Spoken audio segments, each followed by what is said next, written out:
ዶክተር እንግዲህ ከሳምንት በቀጠለ ደግሞ ሐሳብ ወደ አገልግሎቶች ወደ ስራዎች ደግሞ እናልፋለን ማለት ነው። እንግዲህ ዶክተር ታምሬ የዮፍታሔ ኢንተርናሽናል ቴዎሎጂካል ኮሌጅ አካዳሚክ ዲን ነህ። ዮፍታሔ ምን ያህል ጊዜ ቆየ? በዮፍታሔ ውስጥ ደግሞ ተምረው መልካም ስፍራ ላይ የደረሱ የተለያዩ አካላች እንዳሉ ደግሞ ሰምቻለሁና ዮፍታሔ ምን አይነት የመማርና ማስተማር ሂደቶችን እየሰጠ ነው የሚገኘው?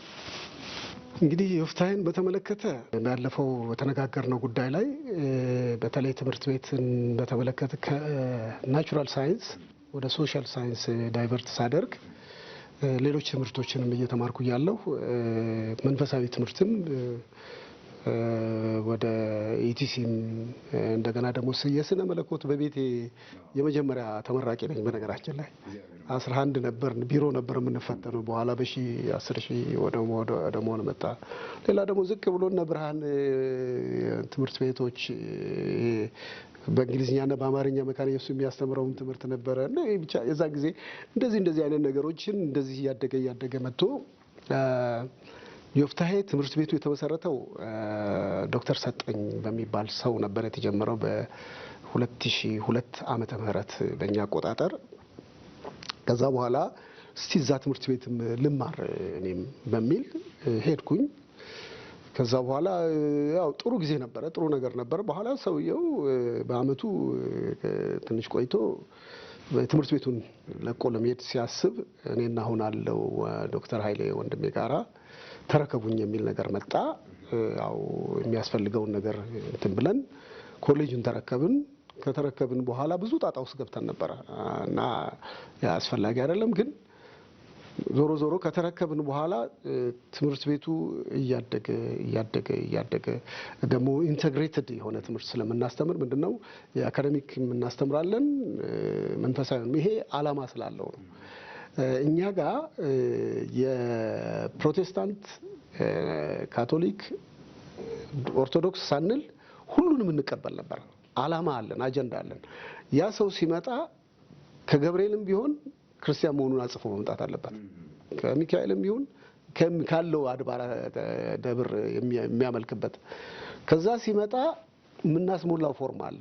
መጽሐፍ ቅዱስን በትምህርት ቤቱ አውድ ለመማር ወድጄ ገብቻለሁ። ምክንያቱም ፈቃዳችን ምንድነው የሚለው ክርስቲያኑን ማህበረሰብ ለግሉ፣ ለመንግስት፣ ለማህበረሰብ፣ ለቤተ ክርስቲያን ብቁ ማድረግ የሚል ስለሆነ ክርስቲያን የሚለውን ስም ተጠቅመን ብዙ ሰዎች በዚህ ምክንያት በተለይ ሁለተኛ ዲግሪ የመጀመሪያ ዲግሪያቸውን ይዘው መጥተው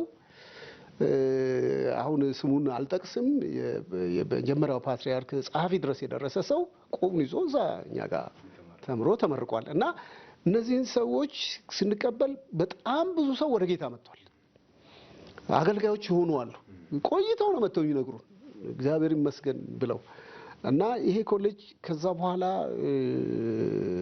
አሁን ያሉት የትምህርት ተቋማት የመጀመሪያ ዲግሪ ተመራቂ ትንሽ ስለቀነሰ ብዙ ወደኛ ፍሎ ስለማያደርግ አሁን ያንን ወደ ምን አሸጋግረናል ወደ ኦንላይን። አሁን ኦንላይን የሚቀጥለው ወር ላይ ዌብሳይት አለ፣ እሱን እናስተዋውቃለን። yofthahe.et ለሚለው በዛ ላይ እንለቃለን። በደንብ ኦርጋናይዝድ የሆነ ባክአፕ የሚያደርጉ የቴክኒካል ክሩ ያለበት ሰርቨሩም ዶሜኑም ሁሉ ነገር የተመቻቸ ነገር ነው። እዛ ላይ ደግሞ መጀመሪያ ስልጠናም የሚሰጡ ሰዎች አሉ። ይሄንን ያሰብንበት ምክንያት ሌላ ኮሌጅ ውስጥ እኔን እንድደግፋቸው የጠሩኝ ኮሌጆች ሐናንያ ቴዎሎጂካል ኮሌጅ ላይ እዛም ፓርት ታይም ዲን ሆኜ እሰራለሁ። እዛ ስሰራ ይሄንን ዲቨሎፕ አድርጉ ብያቸው እነሱ በቢኤ አሁን ከ200 ምናምን ተማሪ በላይ አለን ኦንላይን እና አሁን እዚህ ደግሞ በማስተርስ ይሄን ዲቨሎፕ እያደረግን ነው። በተረፈ ፌስ ቱ ፌስ አለ፣ ዲስታንስ አለ፣ የተሞከሩ ቦታዎች አሉ። አሁን እንግዲህ ፈንክሽናል ሳይሆኑ መናገር አስቸጋሪ ስለሆነ ነው እንጂ ባህር ዳር ኦልሬዲ በዚህ በአንዳንድ ቴክኒካል ነገሮች አንዳንድ ነገር እየተቆራረጠ ያስቸግራል። እዛ ሌሎችም የክፍለ ሀገሩ እየተሰራ ያለ ነገር አለ። ዞሮ በጣም ጠንካራ የሆኑ ልጆች ሀገር ውስጥም በዓለም ዙሪያ ተበትነው ኮሌጁን ለመደገፍ የደረሰ ብሎ የሚጠይቁን ስላሉ አሁን በዚህ ጥንካሬ ላይ ነው ያለው ትምህርት ቤቱ። ስለዚህ ዮፍታይ ኢንተርናሽናል ቴዎሎጂካል ኮሌጅ በርካታ ፍሬዎችን ማየት የቻለ ኮሌጅ ነው ማለት ነው ላለፉት 15 ዓመታት። እግዚአብሔር የተመሰገነ ይሁን። ዶክተር ታምሬ ሲነሳ አንባቢነት ይነሳል እና ዶክተር ታምሬ አንባቢ ነው ይባላል። ለዛም ምልክት እንዲሆን ደግሞ እኔ መረጃ ባለኝ መሰረት በቤት ትልቅ ላይብረሪ አለ እና በርካታ መጽሐፍቶችም እንዳሉ ሰምቻለሁና ምን ያህል መጽሐፍቶች በቤት አሉ ዶክተርዬ? እንግዲህ ቁጥሩን እንደው ዝም ብዬ ገምተህ ድረስበት እንዳትለኝ ዝም ብዬ መናገር ሊሆን ይችላል እንጂ እንደው የለም ቢባል 2000 አለ የለም ቢባል። ምክንያቱም ዋናው የቢሮዬ እዛ ቤቴ ውስጥ ቢሮዬ ኦርጋናይዝድ የሆነ ቢሮ አለኝ። ሁሉም ፕሪንተሩ ምኑ ኤቭሪቲንግ እዛ አለ። እንደውም እኔ ይሄ አሁን ያለውን የዩቲዩብ እንደዚህ አይነቱን ነገር መጠቀም ስላልጀመርኩ ሌሎች አሉ እንዲሁ መረዳቸው ኦንላይን ላይ ማገለግላቸው ሰዎች አሉ በነፃ ክፍያ በሌለው እና ይሄም የማቴሪያል ጉዳይ ሙሉ ነገር አለ። 2 ክፍል ቤቶች በቃ ለመንፈሳዊ ስራ ብቻ ለምክር አገልግሎት እንደገና ደግሞ እኔ ደግሞ ማንበብ ካላነበብኩ እታመማለሁ። ስፔሻሊ ይሄ ነገር ለምን ሆነ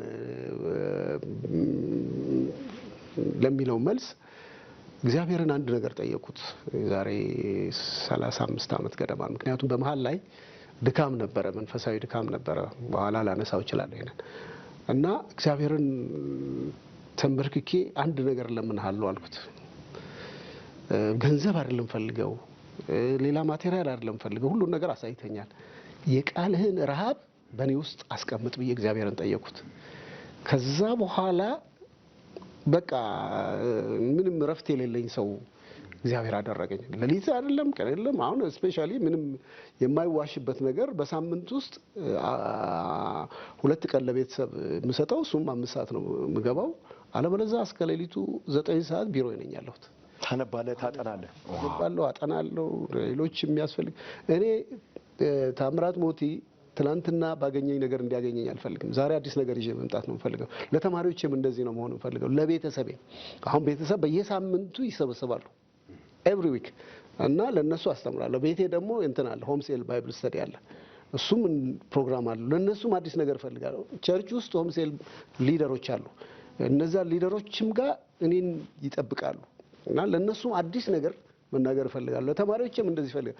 ስለዚህ ብዙ ተመጋቢ ስላለኝ ብዙ መመገብ ያስፈልገኛል። ራስን ማዘጋጀት ያ ደግሞ እግዚአብሔር እድል ሰጥቶኛል። መጽሐፍ ለመግዛት አልሰስትም። ሴኩላሩንም ስፒሪቹዋሉንም ነው ቤት ውስጥ ምክንያት አለኝ። ሴኩላሩን የማነብበት ምክንያት አለ። ምክንያቱም ብዙውን ጊዜ በተለይ እኛ ኮሌጅ ዶክተሮች ለብቻ ስፔሻል ኮርስ ብለን የሰጠንበት ጊዜ አለ። ሌላ ፕሮፌሽን ያላቸውን ሰዎች እነዚህን ሰዎች ትምህርት ስንሰጥ የእነሱን ፕሮፌሽን እያጠናን ነው የምናስተምረው። ምክንያቱም ይሄ የሜዲካል ኬዞችን የሰው አፈጣጠርን የሰው እንትሉን አንዳንድ ነገሮችን አንስተን ከዛ በኋላ አልቲሜት ገቨርነር ዋና ገዢ ነው የእግዚአብሔር ቃል ብሎ ወደዛ እናመጣቸው። የዛን ጊዜ ጉጉት ይኖር ልባቸውም ተከፍቶ የመስማት ነው የመማርም ነገር። አሁን አንተ ሰው እንዴት ነው የተፈጠረው እናንተ ሐኪሞች ናችሁ ብለህ ስትጠይቃቸው የሚነግሩ ነገር አለ። ግን ስታነብ ከ72 ትሪሊዮን በላይ አንድ ሰው ሴል አለው ውስጡ። እነዚህ ተናበው ይሰራሉ። እነዚህ ብቻ ይሄ ብቻ አይደለም። አንዷ ሴል ወደ 200 ትሪሊዮን አተም አላት። አንዷ አተም ከዛ ውስጥ በዓለም ላይ የተሰራ ኮምፒውተር የትም አሜሪካ ነው ከፍተኛው ያለው እዛም አልተሰራም። እና እኛ እንደዚህ ኢንተግሬትድ በሆነ መልክ የእግዚአብሔርን አምሳል ይዘን የተፈጠረን ሰዎች እያንዳንዱ ውስጣችን ያለው ኮምፖነንት እንዴት ነው የሚሰራው? እንዴት ነው ኢንተግሬት የሚሆነው? እነዚህን ደርሳችሁበታል ወይ ወደሚለው ነገር ከዛ ወደ እግዚአብሔር ቃል ተመልሰ ስትሄድ በቃ አሁን በቃ ለምሳሌ መንፈስ ቅዱስ በኋላ ይሰፎ ነበረ ብለ ዘፍጥረት ምዕራፍ 2 ላይ ያለውን ያ ኪዮስ የተፈጠረውን ነገር ሊያስተካክል እዛ በተቀመጠ ጊዜ ዝም ብለ እንዲህ ብለ አታልፍም። አስተማሪ ስለሆንክ እዛ ውስጥ የተፈጠረ ፎርስ አለ። ሁሉ ጊዜ ኃይል ሰጪ ነው አይደል? ኃይል ሳትቀበሉ ከኢየሩሳሌም እንዳትወጡ ብሏል አይደል መጽሐፍ ቅዱስ? ኃይል ሰጪ ነው። እዛ ውስጥ ግራቪቴሽናል ፎርስ አለ፣ ኒኩለር ፎርስ አለ፣ እንደገና ደግሞ ማግኔቲክ ፎርስ አለ። ፎርሶች ከዚህ ውጭ አይወጡ ከሶስቱ። እነዚህን ነገሮች ዲቨሎፕ ያደረገ ልዑል እግዚአብሔር ነው፣ መንፈስ ቅዱስ ነው። እኔ እናንተ አሁን እዚህ ቁጭ ብለን በሰላም የምንነጋገረው ግራቪቴሽናል ፎርሱ የተመቻቸ ስለሆነ ነው። አለበለዚያ ጨረቃ ላይ አይታችኋል ፊልም ጨረቃ ላይ ያለው እዛ ግራቪቲ ስለሌለ አየር ላይ ነው ተጋጭተን እዚህ እንደባደብ ነበር። እያንዳንዷን ነገር አሁን ብለድ ሴላችን እንዴት ነው የሚመረተው? የት ጋር ነው የሚመረተው? ለምሳሌ ቦን ማሮ ምንለው አለ አይደል? ቦን ማሮ ምንድነው ስራው? ትወያያለህ። የእግዚአብሔር ቃል እንደዚህ ይላል። ሁለት አፍ ዕብራውያን ምዕራፍ 4:12 ላይ የእግዚአብሔር ቃል ይላል ሁለት አፍ ካለው ሰይፍ እጅግ የተሳለ ነው፣ የሰውን ሐሳብ ስሜት ይመረምራል። ከዛ ደግሞ አልፎ ጅማትን ቅልጥምን እስከ መጨረሻ ላይ ዘለው ቅልጥምን እስከሚለይ ድረስ ይወጋል ይላል። ምንድነው ቅልጥም? አሁን it's not philosophy ግን ምንድነው? ዝም ብሎ የሚቀባጥር ቃል የለንም። እኛ ሕያው ቃል ነው ያለን፣ የእግዚአብሔር ቃል። ቅልጥም ውስጥ እዚህ ቦን ማሮ ውስጥ ደም ነው የሚመረተው። ደም ደግሞ ምንድነው? መጽሐፍ ቅዱስ የሚለው የሰው ነፍስ በደሙ ውስጥ ነው የሚለው። ኤክስክሪት ያደርጋል፣ ይሞታሉ የደም ሴሎች። የብሬን ብቻ ነው እንደሞተ የሚቀረው እንጂ ሌሎቹ ሁሉ ጊዜ ይመረታሉ።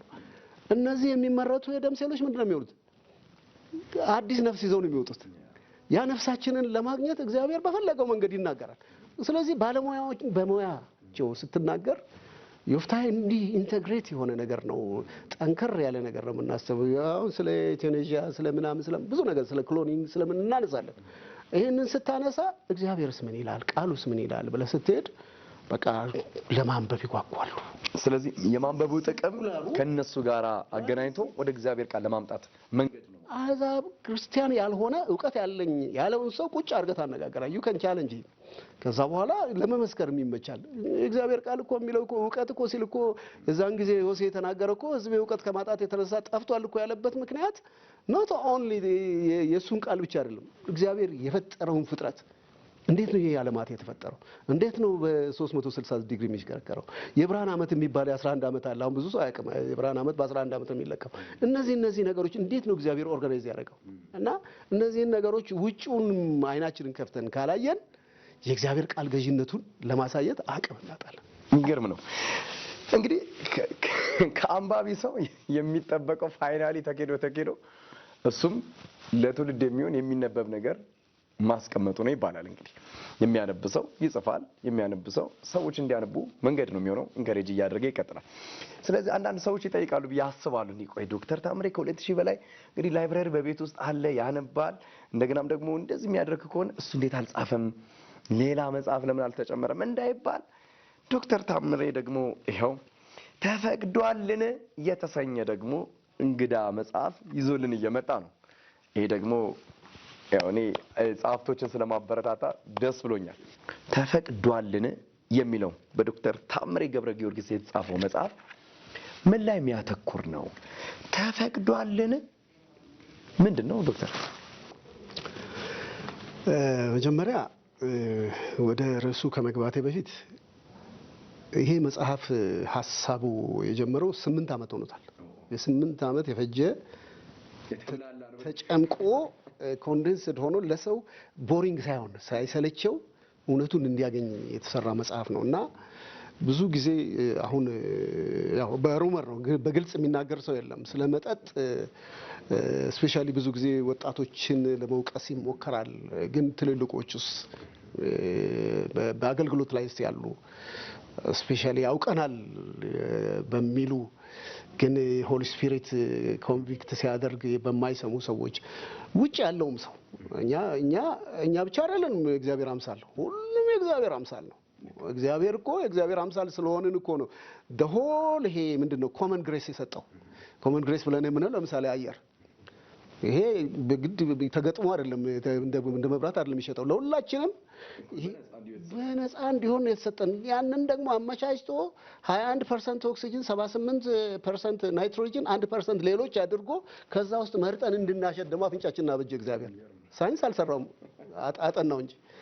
ስለዚህ እነዛ ሁሉ ያስፈልጋቸዋል እግዚአብሔር የፈጠራቸው ሰዎች።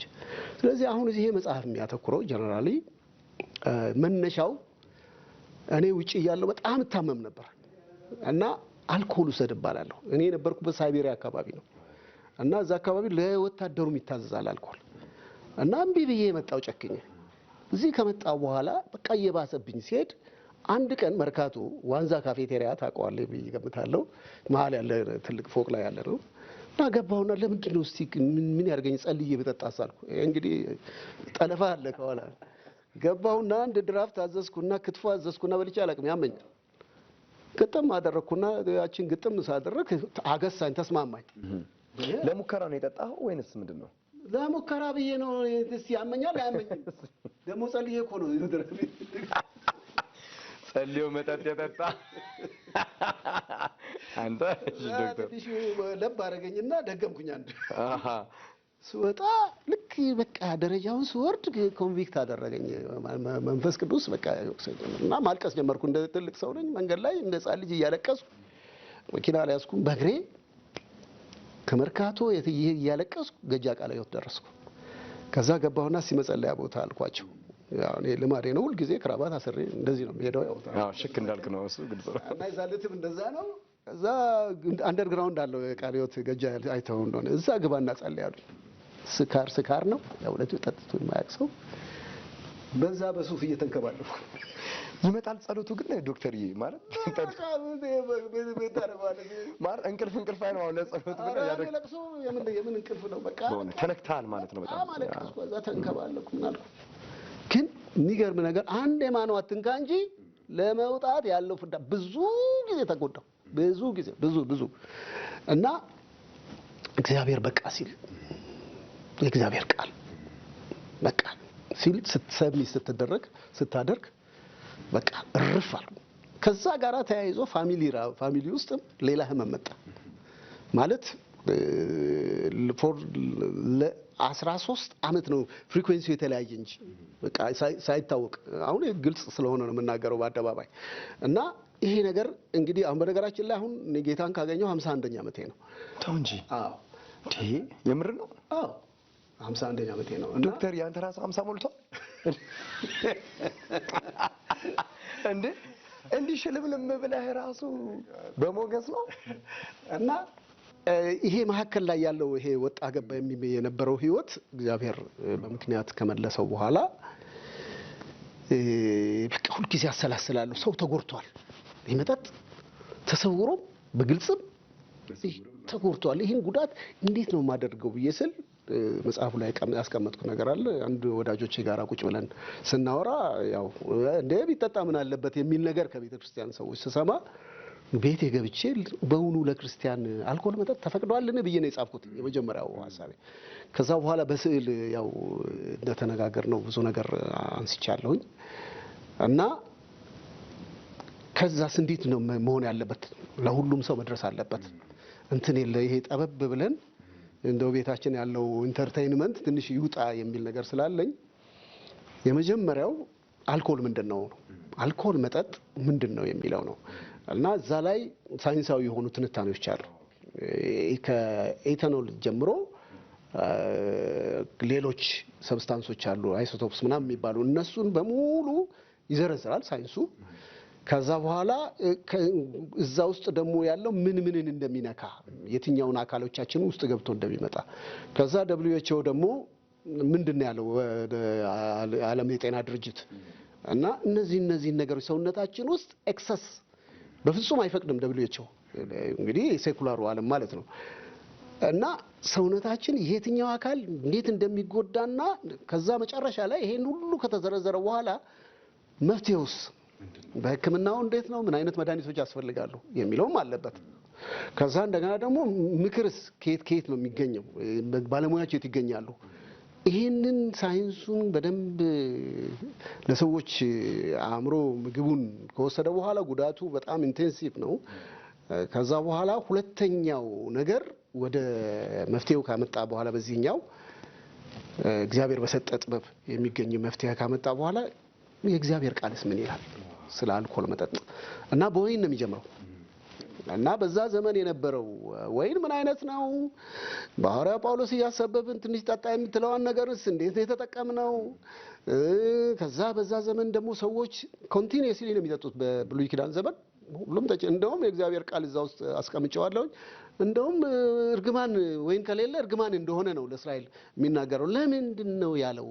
ይሄንን ያለው ምንድነው ትንታኔው የሚለውን በዝርዝር የተቀመጠና ስፔሻሊ ደግሞ ምንድነው ሲጠቀሙ የነበረው ጢሞቴዎስ ምንድነው የተባለው እንደውም አንድ ቃል አለች ነው ዝም ብዬ ላንሳት ሳንታመም ለመታመም ለምን እንጠጣለን ነው ጳውሎስ የሚጣጣ አኛውን ታማል አይደለም ያለው ጢሞቴዎስን ሳንታመም ለመታመም ለምን እንጠጣለን ከዛ በኋላ የሚያስከትላቸው መጽሐፍ ቅዱስ ወደ 10 ገደማ የሚሆኑ አንድ ጥቅስ አንድ መጽሐፍ ቅዱስ ክፍል ላይ የተቀመጡ ነገሮች እያንዳንዳቸው ተዘርዝረዋል የት ተነስተን የት እንደምንደርስ ከዚህ ለመመለስ ደግሞ መጽሐፍ ቅዱስ ምን ይላል መፍትሄውስ ምንድነው ስለዚህ ከዛ የመጨረሻው ክፍል ቤተክርስቲያን መደምደሚያ አገልጋዮች በግልጽ በዚህ ጉዳይ ላይ እንዲያስተምሩ እንዲመክሩ በተለይ ልጆቻችን እኛን ነው ተከትለው የሚሄዱት ቪክቲም መሆን የለባቸውም በብዙ ነገር ተጎድተዋል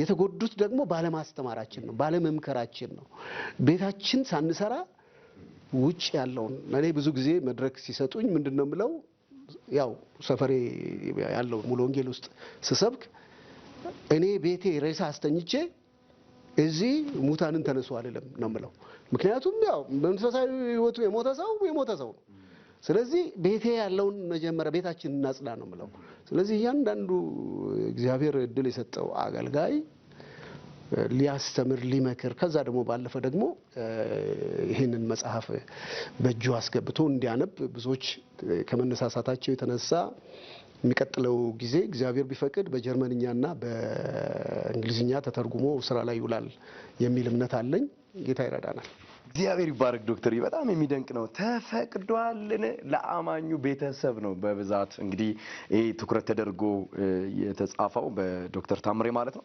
እውነት ነው ኢትዮጵያ ቤተክርስቲያን አንደኛው ድካሞች እየተገለጡ ካሉበት መስመሮች አንዱ መጠጥ ነው ማንንም ይሁን በሌላ መታማቶች ይሰማሉ አገልጋይ ላይ ሰባኪዎች ላይ ዘማሪዎች ላይ መሪዎች ላይ እና እንዲሁ በግልጽና በድፍረት ደግሞ ወጥቶ እንደዚህ ማለት ራሱ በራሱ ቀላል አይደለምና ስለጻፍክልን እግዚአብሔር አምላክ ዘመንን ይባርክ ዶክተርዬ ቴንኪው ማለት ፈልጋለሁ እንዲሁ በመጨረሻ በተለይ አማኙ ቤተሰብ ቤቱን ትሪት ከማድረግ አንፃር ቤቱን ከቨር ከማድረግ አንፃር አገልግሎት ቅድም እንደተናገርኩ ከቤት የሚጀምር ስለሆነና ከትዳሩም አንፃር ከልጆቹም አንፃር እንዴት ይውጣ ይግባ ሁለተኛ ደግሞ ለአገልጋይ አንተም ደግሞ ዲን እንደመሆንም አንፃር ከመጽሐፍ ቅዱስ ዕውቀት አንፃር አገልጋዮች እንዴት ነው ማገልገል ያለባቸው ሶስተኛ ነገር ደግሞ እንደዚህ አይነት የወጡ የተገለጡ ነገሮችን በመግለጥ ረገድ አንፃር ደግሞ ሐቀኛ ከመሆን እውነት ከመሆን አንፃር ደግሞ ምን አይነት የቤት ስራ ይጠብቀናል የሚለውንና በዚሁ ማያይዘ የውስጥ ጩኸት ካለ ለኢትዮጵያ ቤተክርስቲያን ለቅዱሳን ለአገልጋዮችም ጭምር መልእክት ካለ እድሉን ልስጥና እንጨርስ ዶክተር ቴንኪው አመሰግናለሁ ይሄ በጣም ሲሪየስ የሆነ ኬዝ ነው ምክንያቱም የምንኖርለት ተስፋ የምናደርገው ልንወርስ የምንጠብቀው የእግዚአብሔር መንግስት በመድር ላይ በእኛ ምክንያት ተበላሽቶ ማየትን የሚመስል ልብ የሚሰብር ነገር የለም ይሄ ደግሞ የሚጀምረው ከቤተሰብ ነው ቤተሰብ ማለት it's an institution of God ምንድነው በእግዚአብሔር የመሰረተው ነው ትዳር ቤተሰብ ተቋም ነው የእግዚአብሔር ተቋም ነው እና ይሄ ተቋም ተበላሸ ማለት ምን ማለት ነው ማህበረሰብም የትውልዱም እየተበላሸ ሄደ ማለት ነው ስፔሻሊ አሁን በአለም ላይ የሰዎች መጀመሪያ ወደ ምድር እንዲበዙ እግዚአብሔር ትእዛዝ ከሰጠበት ጊዜ ጀምሮ ማለት እነዚህ ሰዎች ሴም ካም ያፌት ናቸው የዛ በፊት ያለው ትውልድ ጠፍቷል እና ብዙ ጊዜ እግዚአብሔር ሰዎች በተለይ የሥነ መለኮት አዋቂዎች እነዚህን ሰዎች በሶስት ይመድቧቸዋል ሴምን መንፈሳዊውን ዘርፍ ይወክላል የተበተኑትም እነዚህ መንፈሳዊ አገልግሎት የሚሰጡ ሰዎች የሴም ዝርያዎች ናቸው ያንን ይወክላል ሁለተኛው ደግሞ ያፌትን የፊሎሶፊው አሁን በአለም በፍልስፍና እንድትበለጽግ ኮንዲሲቭ ኤሪያ እንዲፈጠር እነዛ አሉ ሰው በዚህ መደባል ሶስተኛው ደግሞ ከዛ ባለፈ ቴክኖሎጂውን ሶስተኛው ዘርፍ ያገለግላል እና መንፈሳዊው ዘርፍ ያ መንፈሳዊው አካል ከተበላሸ ፍልስፍናውም ይበላሻል። ፍልስፍናው ከተበላሸ ደግሞ ቴክኖሎጂ የዛ አገልጋይ ይሆናል። ስለዚህ ሁልጊዜ መንፈሳዊ ነገር እንትን ብቻ አይደለም፣ እግዚአብሔር ቤት ውስጥ ብቻ ያሉትን ሰዎች አይደለም፣ ሌሎችን በሙሉ አፌክት ያደርጋል፣ ይጎዳል። የጠላት የዲያብሎስ እድልና ፈንታ እንሰጠዋለን እና ብዙ ጊዜ ቤተሰብ ላይ አገልግሎት እያለን እየሮጥን ምንድነው እኔ ስለ ቤተሰብ እየተባለ ያለው? ባለቤቴ ምንድነው የምትለው? ልጆቼ ምንድነው የሚሉት? አንዳንድ ጊዜ የኔ ልጆች አንዷ ምን አለች? ከእናቷ ጋር ስታወራ ያልሰማኋት መስሏት ነውና ባልኮ አገኘኝ ያለቻት። ምን አይነት ባል ነው? ልክ እንደ ታምዬ ያለች እንዳባ አሁን አይታለች። እኔ አይ ዋስ ሳቲስፋይድ። ይሄ እውነት ነው የምናገረው፣ ልጆቼም ይሰማሉ። ስለዚህ ልጆቻችንን ምንድነው ያደረግናቸው? እንዴት ነው ሜንቶር ያደረግናቸው? እኛ ቤት ውስጥ ባለቤቴ እስከምትሰለች ድረስ እብድ እያመጣው ገላጥብ ነበር። ሰራተኛ እስከሚሰለች ድረስ ገበያ ወስጄ ጸጉር ለማስላጨት ቤታችን ታዘጋለ ብሎ ያባረሩ ብዙ ሰዎች አሉ። የሙሉ ከፍዬ ጸጉራቸውን ያስላጨዋቸው እብዶች አሉ። ይሄንን ያየ ልጅ እንዴት ነው የሚያድገው? ለማዳን አይነሳም? የወደቀ ሰው ያነሳም? ለማገልገል የእግዚአብሔር መንግስት ለማንተን ለማለት እንትን አይልም? ቤታችን ውስጥ ነው ስራው ያለው፣ መድረክ ላይ አይደለም። መድረክማ ችግር የለውም፣ እዛ ተናግረን እንወጣለን። ህይወታችንስ ከጀርባ ምንድነው የሚመስለው? ሰጪ ነን ወይ? እኔ ማንም ይመስክርብኝ፣ ቤተክርስቲያን የሚመስክር ህዝቡ የሚመስክርብኝ፣ ኪሴ ውስጥ ኖሮ እምቢ ማለት አልችልም። እንደዚህ ስታደርግ ደግሞ እግዚአብሔር ይባርካል በሁለቱም ነገር። ምክንያቱም አንድ ጊዜ ቤተክርስቲያን ልወጣ ስል አንድ ሰው 20 ብር ስጠኝ አለኝ። የዛን ጊዜ ቆይቷል። ልጆቹ 10 ብር ነበር ትራንስፖርት አየር ጤና የሚመጡት። እኔ ደግሞ በ10 ብር ምሳዬንም በልቼ ስራ ቦታ ደርሼ የምመለስበት ነው። ምንም ምርጫ የለኝም። ይሄ ሰውዬ ተልኮ ነው በቃ ነው የወሰድኩት፣ አውጥቼ ሰጠሁት። እግዚአብሔር ግን ቤቴ በር ላይ ስደርስ የቆየ ገንዘብ አንድ ሰው 120 ብር ሰጠኝ። ምንም አይነት ነገር የለም። ግን ሌት አስ ቢ ሃምብል። ሁለት ነገሮችን ነው አደራ የምለው ለአገልጋዮች። ሁለቱ ነገሮች ሲጠፉ ምሰሶ ተሰብሯል ማለት ነው። አንደኛው ሂሚሌሽን ነው፣ ዝቅታ ነው። ዝቅ ብሎ ማገልገል አለበት አገልጋይ። እኔ አሁን ዶክተር ስለሆንኩኝ ላገለግልበት እንጂ እኔ ልኮፈስበት እግዚአብሔር እድል አልሰጠኝም። እንዴት ወደዚህ እንደመጣሁኝ እኔና ጌታ እናውቃለን። ቅድም ተናግሬያለሁ ባለፈው እንትኔ ላይ። ሁለተኛው ፎርጊቭነስ ነው፣ ይቅርታ ነው። አሁን ቁስል ነው ያለው፣ ቤተሰብ ውስጥ ቁስል፣ ቤተክርስቲያን ውስጥ ቁስል። ይኸው ማርቲን ሉተር ምን አለ? እነዛ 90 ምናምን ካስቀመጣቸው ውጭ 7 ነገሮች ላይ አተኩሯል። ካተኮረው ነገር አንዱ there is no unity without truth አለ። እውነት በሌለበት አንድነት የለም። እውነት ሳይኖረን እንዴት ቤተክርስቲያን ተሰብስበን እናመልካለን? እንዴት እናገለግላለን? እውነት ደግሞ ሌላ ነገር አይደለም፣ ክርስቶስ ነው፣ የእግዚአብሔር ቃል ነው። ዶክተር በጣም ደስተኛ ነኝ ዛሬ ባንተ እግዚአብሔር የሰራውን ስራ ያሳለፍከው ህይወት በአሁን ሰዓት ላይ ደግሞ ባለህ ነገር ላይ ደግሞ እግዚአብሔር አምላክ እንዴት እየተጠቀመብህ እንደሆነ ከዚህ በለጠ ምስክር ስላሌለ እግዚአብሔር ዘመንን ይባርክ። እንግዲህ ስለሆንክ በጣም ደስተኛ ነኝ። እንግዲህ ዮፍቴ ኢንተርናሽናል ቴዎሎጂካል ኮሌጅ ቅዱሳንን በመምጣት ደግሞ መማር አለባቸው። እንግዲህ ጊዜው ደግሞ ትምህርት የሚጠይቅም ሰዓትም ስለሆነ ማለት ነው። ለቤተሰብ ስላለ ፍቅር፣ ለቅዱሳን ለቤተ ክርስቲያን ስላለ መውደድ፣ ከምንም በላይ ደግሞ ለጌታ ስላለ ልብ ደግሞ እግዚአብሔር አምላክ የተባረከ ይሁን። ጌታ ይባርክ። በርታልን፣ ኑርልን፣ እድሜ ይጨምር። በጣም ተገርሜያለሁ። እኔ በእውነት ሳድግ ራሱ እንዳንተ ነው መሆን እንፈልገው ነው ራሴ እንደ ጌታ ሆነልኝ። የተወደዳችሁ የጉብዝኔም ቤተሰቦቼ ለሁለት ሳምንት በቆየ ቆይታ እንግዲህ ከዶክተር ታምሬ ገብረ ጊዮርጊስ የዮፍቴ ኢንተርናሽናል ቴዎሎጂካል ኮሌጅ አካዳሚክ ዲን እንዲሁም የተፈቅዷልን መጽሐፍ አዘጋጅ ከሆኑት ጋር ሳደርግ የነበረውን ቆይታ በዚህ ጨርሻለሁ። ሳምንት ደግሞ ከሌላ እንግዳ ጋር እንገናኛለን። ሳምንቱ የተባረከ ይሁንላችሁ። ታምራት ሞቲ ከእናንተ ጋር ቆይታ አደረግኩ። ይህ ጉብዝናዬን